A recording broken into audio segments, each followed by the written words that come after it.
तो देखिए अब हम इसको Maxwell right hand thumb rule को समझते हैं। थंब जो है हमारा वो क्या होता है, करंट की डायरेक्शन को दिखाता है।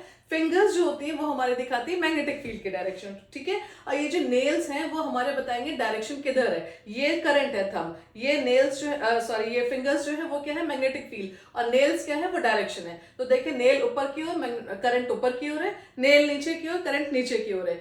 ये देखिए नेल एंटी क्लॉकवाइज घूम रहे हैं। अगर आप नेल का डायरेक्शन देखेंगे तो क्या हो जाएंगे, ये हो गया एंटी क्लॉकवाइज मैग्नेटिक फील्ड, और अगर ऐसे करेंगे तो ये हो गया क्लॉकवाइज मैग्नेटिक फील्ड। याद करने का तरीका देखिए, Maxwell right hand thumb rule के क्वेश्चंस को करने का तरीका। नहीं आता कंप्यूटर साइंस, हमको सिर्फ ये याद करना है, ठीक है। ये जो ब्लू में है, नहीं आता कंप्यूटर साइंस, ठीक है, ये याद रखना है हमको। इसका मतलब क्या हो गया, नहीं का मतलब हो गया नॉर्थ, एन से नॉर्थ, आता से हो गया ए से anti clockwise, computer is clockwise, and science is south, ठीक है।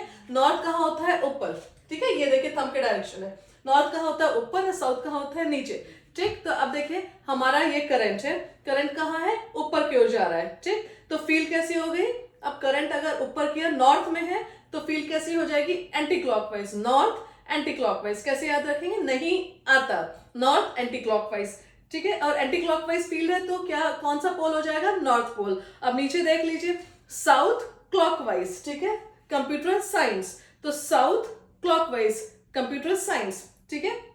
अब अगर करंट का डायरेक्शन नीचे है तो फील्ड क्या हो जाएगी, मैग्नेटिक फील्ड क्लॉकवाइज, और क्लॉकवाइज हो जाएगी तो कौन सा पोल बन गया, साउथ पोल, ठीक है। एक और चीज इसी में क्वेश्चन आता है कई बार कि करंट के डायरेक्शन को भी आपको दिखाना होता है कि करंट का क्या डायरेक्शन है, ठीक है। तो करंट हमेशा जिस साइड करंट जाती है, एरो जिस साइड होता है वो नेगेटिव होता है। तो कई बार होता है टेबल से करंट, वो वायर बाहर निकल रहा है तो करंट की डायरेक्शन क्या है, टॉप टू बॉटम जा रही है, बॉटम टू टॉप जा रही है। तो क्या होगा, अगर आपने यहाँ पे करंट का डायरेक्शन देखना है तो करंट जिस जिस ओर जाती है वो नेगेटिव टर्मिनल होता है, करंट हमेशा नेगेटिव टर्मिनल की ओर जाती है, ठीक है। प्रियंका चोपड़ा, ठीक है। तो पॉजिटिव से निकलती है और नेगेटिव की ओर खत्म होती है, ठीक।